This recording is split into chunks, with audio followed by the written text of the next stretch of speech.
ඔයත් බ්‍රේකප් වෙලා දින්නේ. එහෙනම් මේ වැරදි හත කවදාවත් කරන්න එපා. අද අපි කතා කරනවා බ්‍රේකප් වුණාට පස්සේ කරන්න හොඳ නැති දේවල් 7ක් ගැන. අපි වීඩියෝ එකට යමු.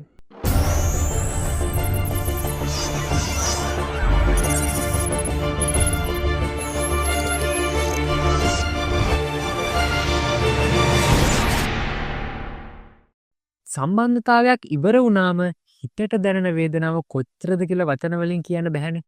ඒත් ඒ වෙලාවේ අපි කරන සමහර දේවල් අපිට තව තවත් රිද්දන්න පුළුවන්. සම්බන්ධතාවයක් නැති වුණාම හිතට දුක, කේන්තිය, හිස් බව වගේ හැඟීම් ගොඩක් එන්න පුළුවන්. මේක හරිම සාමාන්‍යයි. හැබැයි මේ වෙලාවේ අපි ගන්න සමහර තීරණ අපේ මානසික සෞඛ්‍යයට හොඳ නැහැ.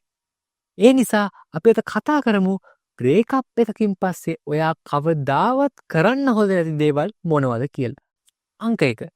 එයාව හැම තැනින්ම ෆලෝ කරන එක. හිටපු සහකරු හෝ සහකාරියව හැම තැනින්ම ෆලෝ කරන එක තමයි කරන්න පුළුවන් නරකම දේවල් වලින් එකක් වෙන්නේ.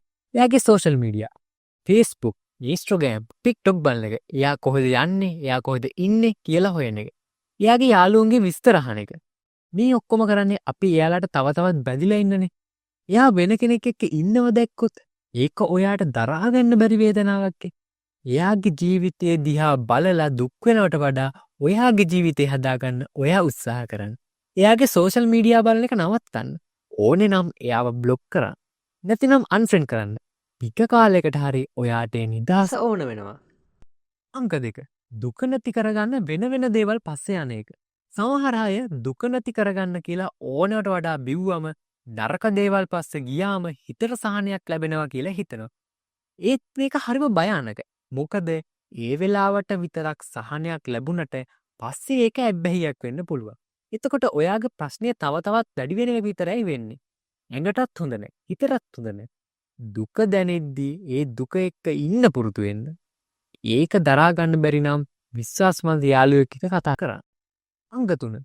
හැඟීම් හිර කරගෙන ඉන්න එක. දුක, කේන්තිය, කලකිරීම වගේ හැඟීම් හිර කරගෙන ඉන්න එපා. මම ශක්තිමත්, මට කිසිම දෙයක් දැනෙන්නේ නැහැ කියලා පෙන්නන්න ගියොත් ඒක පස්සේ ලොකු මානසික අවුලකට හැරෙන්න පුළුවන්. අඬන්න ඕන නම් අඬන්න. කේන්ති ගන්න ඕන නම් කේන්ති ගන්න. ඔයාට විශ්වාසවන්ත යාළුවෙක්, පවුලේ කෙනෙක් නැත්තම් වෘත්තිකයෙක් එක්ක හරි කතා කරන්න. ඔයාගේ හැඟීම් එළියට දාන එක හිතට හරිම සැහැල්ලුවක් ගෙන දෙනවා. අංක 4. පලි ගන්න හදන එක. හිටපු කෙනාගෙන් පලි ගන්න හදන එක හරිම බොළඳයි.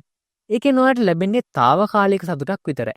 එයාට රිදවන්න කියලා හදන හැම වෙලාවකම ඔයා ඇත්තටම කරගන්නේ ඔයාටම රිදව ගන්න එක. මේ වගේ දේවල් නිසා ඔයාගේ හොඳ නම පවා නැති වෙන්න පුළුවන්. පලි ගන්න හිතන වෙලාවට ඔයාගේ අනාගතය ගැන හිතන්න. අංක 5. ඉක්මනට අලුත් සම්බන්ධතාවයක් පටන් ගන්න එක.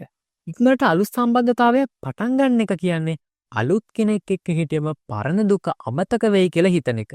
ඒත් ඇත්තටම වෙන්නේ ඔයාගේ දුක තව කෙනෙක්ගේ පිටින් යන එක. ඒ අලුත් සම්බන්ධතාවයක් සාර්ථක වෙන්නේ නැහැ. මොකද ඔයා තාම පරණ වේදනාවෙන් මිදිලා නැහැ. තනියම ඉන්න පුරුදු වෙන්න. ඔයාගේ හිත ඔයා හදාගන්න ඔයාටම කාලයක් දෙන්න. අංක 6. වරද ඔයා පිටම පටව ගන්න එක. බ්‍රේකප් එකේ වරද ඔයා පිටම පටව ගන්න එක තමයි ඔයා කරන්න පුළුවන් භයානකම වැඩේ. මම හොඳට හිටියනම් එයා හැම දාලා යන්නේ නැහනේ. හැම වැරද්දක්ම මගේ. ඒ වගේ දේවල් කවදාවත් ඔයා හිතන්න එපා. සම්බන්ධතාවයක් කියන්නේ දෙදෙනෙක්ගේ එකතු වීම. ඒක සාර්ථක වුණත් නැති වුණත් දෙන්නට වගකීමක් තියෙනවා ඒ සම්බන්ධ. සමහර වෙලාවට ඒක දෙන්නටම හොඳ නැති වෙන්න පුළුවන්. ඒක නිසා හැමදේම ඔයාගේ පිටින් දාගන්න එක නතර කරන්න. අංක 7. හැම වෙලේම අතීතය ගැන කතා කරන එක නතර කරන්න. හැම වෙලේම අතීතය ගැන කතා කරන එක නැත්නම් අතීතයේ මතකයන් එක්ක ජීවත් වෙන එක ඔයාට ඉදිරියට යන්න දෙන්නේ නැහැ. අනේ මට එහෙම නොකර ඉන්න තිබුණේ කියලා හැම වෙලාවෙම පරණ දේවල් හිත හිතා ඉන්නවනම් ඔයාට අලුත් ජීවිතේ කොච්චර හොඳ දේවල් වුණත් ඒව දකින්න බැරි වෙයි. මතකයන් අගය කරන්න. ඒත් ඒ වගේ හිර වෙලා ඉන්න එපා.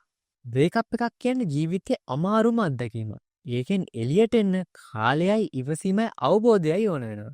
වැරදි දේවල් වගේම తాවකාලික සහනයක් ලබා දෙන දේවල් නොකර ඔයාගේ මානසික සෞඛ්‍යයට මුල් තැන දෙන්න පටන් ගන්න.